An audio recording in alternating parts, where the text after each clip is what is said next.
ஆயிரம் மக்கள் கால் பதிக்க அலைகள் ஆசையாக முத்தமிட்டு செல்கிறது. அதே சமயம் வருடத்திற்கு சுமார் 1600 மனித உயிர்கள் இந்த கடலுக்கு இரையாகிறது. ஆனால் சமீப மாதங்களாக இந்த உயிர் பலிகள் இல்லை. இதற்கு காரணம் ஜூலி. சமூக அக்கறையுள்ள அத்தனை பேருக்கும் இந்த பெயர் தெரிந்திருக்க வேண்டும். அது நான் தான் என்று நம்மை மெரினா கடற்கரைக்கு அழைத்துச் செல்கிறாள் ஜூலி. இது 5 அறிவை கடந்த ஒரு ஜீவனுக்கும் 7ஆம் அறிவை தொட நினைக்கும் ஒரு மனிதனுக்கும் இடையில் எழுந்து நிற்கும் ஓர் உறவு.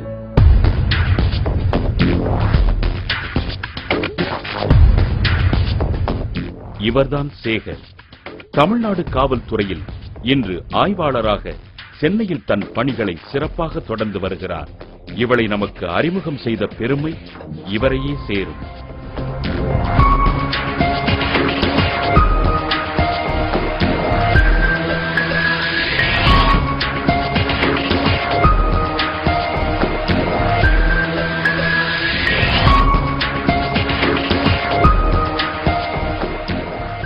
இப்படி தினமும் செய்தித்தாள்கள், ஊடகங்கள் என தமிழகமெங்கும் உலா வந்து கொண்டிருக்கிறாள் ஜூலி.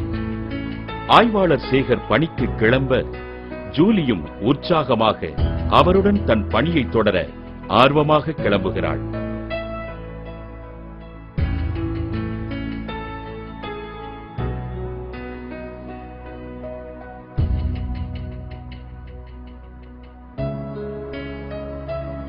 கடற்கரையை அடைந்ததும் காவல்துறையினருடன் தன் பணியை தொடர்கிறாள் ஜூலி. கால் சட்டையில் சிறிது ஈரம் படிந்திருந்தால் கூட போதும், உடனே ஓடிச் சென்று அவர்களின் ஆடைகளை பற்றி இழுத்து அவர்களை கரைக்கு திரும்பும்படி எச்சரிக்கிறாள் ஜூலி. அவளது பணி நம்மை வியப்பில் ஆழ்த்தியது. மெரினா கடற்கரையில் இவள் காவல்துறையினருடன் இணைந்து ஆற்றும் பணியைக் கண்டு மக்கள் கூட்டம் ஆச்சரியத்தில் வியந்து நிற்கிறது. இதோட பேர் ஜூலி. ஜூலிங்கிற பேர் நானே வச்சேன். இந்த நிலையத்தில் நான் ஜாயின் பண்ணி ஒரு 10வது நாள் இருக்கேன். நான் போகும்போது சுமார் ஒரு 8 மாத குட்டி. நான் டாக்டர் கொண்டு செக் பண்ணும்போது 8 மாதம் வயசுன்னு சொன்னாரு.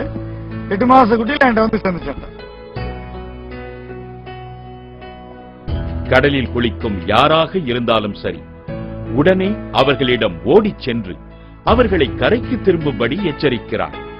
அதே சமயம் யாரையும் கடிக்காமல் இருக்க ஜூலிக்கு சிறப்பாக பயிற்சி அளித்துள்ளார். மட்டுமல்லாது நாய்களின் பொதுவான குணங்களிடமிருந்து ஜூலி சற்று வேறுபட்டே காணப்படுகிறாள். காவல்துறை மெரினா கடற்கரையில் குளிக்க தடை விதித்திருந்தாலும் சிலர் தடையையும் மீறி கடலில் குளிக்கத்தான் செய்கிறார்கள். அவர்களை பார்த்து ஆய்வாளர் சேகர் கையசைத்தாலே போதும், ஜூலி உடனே ஓடிச் சென்று அவர்களை கடலை விட்டு வெளியேறும்படி குறைத்து எச்சரிக்கிறாள். ஆய்வாளர் சேகர் எங்கு சென்றாலும் சரி, எப்போதும் ஜூலியை தன்னுடன் அழைத்தே செல்வார். இது காவல்துறைக்கு மட்டுமல்ல, மெரினா கடற்கரையை சார்ந்து வாழும் தொழிலாளர்கள் அல்லாது பொதுமக்களும் அறிவார்கள். அதாவதுங்க சார், அண்ணா ஸ்டேஷன்ல வேலை பார்க்கும்போது டியூட்டி பார்க்கும்போது அவர் இங்க கடற்கரையில டியூட்டி பார்த்துட்டு இருக்கும்போது குளிக்கிறவங்கள இவர் சுழற்சி வரைக்கும் வரும்போது இந்த நாய் நாய் இவர் வெட்டுறதை பார்த்துட்டு ஜனங்களையும் குழந்தைகளையும் தானா இது சேர்ந்து வெட்ட ஆரம்பிச்சு. அதுல இருந்து அண்ணா ஸ்டேஷன் தான் இருந்துச்சு.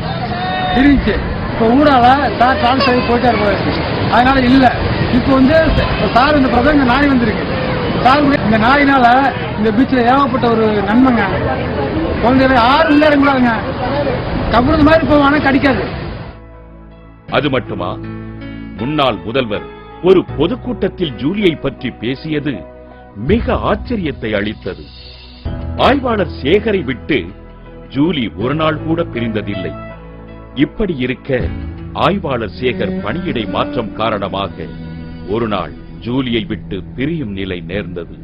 இந்த நிலையில் தான் தனிமைப்படுத்தப்பட்டதை உணர்ந்தாள் ஜூலி. இவளை கண்ட மெரினா கூட சோகத்தில் மூழ்கி அமைதியாக காட்சியளித்தது. ஜூலி ஆய்வாளர் சேகரை தேடி அலைந்த செயல் ஈரம் படிந்த ஒவ்வொரு இதயத்தையும் மெய்சிலிர்க்கச் செய்யும். இங்க அண்ணாசு காவல் நிலையத்துக்கு நான் வந்து அடையார் காவல் நிலையத்துக்கு மாறி போயிட்டேன். மாறி போனா இங்க ஒரு 15 டேஸா எதுவும் சாப்பிடாம இருக்குன்னு சொல்லி இங்க இன்ஃபர்மேஷன் சொன்னாங்க. சரி அவனை பார்த்து திரும்ப நான் கூட்டு போயிட்டேன். கூட்டு போய் அங்கே விட்டா அண்ணாஸ்கே அடையாறு போலீஸ்க்கு மெயின் ரோடு அடிக்கடி டிராபிக் ஆகுறதுனால ஒரு ஃப்ரெண்டு வீட்டுல கொண்டு விட்டேன். சென்னையில வச்சு வழங்கண்டு அங்கே ஒரு 15 நாள் இருந்துட்டு சுமார் நீலாங்கரை அடையாறுல இருந்து இன்னைக்கு ஒரு 20 கிலோமீட்டர் இருக்கும். அங்கிருந்து அதுதான் வந்துருச்சுங்க. ஏன்னா அதுக்கு பிறகு அப்புறம் கொண்டு விடுறதுக்கு எனக்கு மனசுல, ஏன்னா அந்த இவ்வளவு டிராபிக்ல அது நான் மிஞ்சி நம்மகிட்ட வந்துருச்சு நம்ம வீட்டுக்கு. அது என் கூட வச்சுக்கிட்டேன். சென்னை மெரினா கடற்கரையில் உண்மையில் இவள் ஒரு கதாநாயகிதான். காரணம், ஆய்வாளர் சேகர் இங்கு பணியாற்றிய காலத்தில் தன் சொந்த செலவில் மெரினா கடற்கரையில் இவளும் காவல்துறையினரும் கண்காணிக்க கடலுக்கு மிக அருகில் ஒரு கண்காணிப்பு அறையை கட்டியுள்ளார். 2008 நான் இன்ஸ்பெக்டரா இருக்கும்போது கட்டினது. ஆக்சுவலா இந்த கூலிக்காகவும் இங்க வேலை பார்க்குற போலீஸாகவும் கட்டினது. இங்க டியூட்டி பார்க்கும்போது ஒரு ரெஸ்ட் எடுக்க வேணுமேங்கிறனால அந்த கட்டினேன். அதுக்கு பிறகு நல்லா வச்சு பார்த்துக்கிட்டு இருக்காங்க. இந்த டாக் வந்து இங்க இருக்க மாட்டேன்னு என்கிட்ட வந்துருச்சு. இப்ப என் கூட தான் கூலி வந்து நம்ம நாட்டு நாய் இது. இதே நாயை வந்து வேற ஃபாரின் டாக்ஸ் வந்து பராமரிப்பதற்கு அதிகபட்ச செலவாகும். இதுக்கு எந்த வித செலவும் கிடையாது. ஒரு வீட்டுக்கு நம்மளுக்கு ஒரு வாட்ச்மேன் மாதிரியே செயல்படும். அந்த தெருவுக்கும் வாட்ச்மேனாவே இருக்கும். அது கிராமங்கள்லயும் இதே மாதிரி ஆட்டுக்கடை, வீட்டுல உள்ள விவசாயம் இது பூராமே இந்த நாய் தான் இது பண்ணுது. ஆனா யாரும் இந்த தெருநாயை வந்து மதிக்க கிடையாது. மெயினா இந்த தெருநாயை நல்லா மதிச்சு அதுக்கு ஒரு அன்பா இதுனோம்னா அது நம்மளுக்கு ஒரு பாதுகாப்பு மாதிரி கூட இருக்கு. 5 அறிவை கடந்த இந்த ஜீவனுக்கும் 7ஆம் அறிவை தொடர்நினைக்கும் இந்த மனிதனுக்கும் இடையில் நிற்கும் இந்த உறவு என்றும் தொடரும்.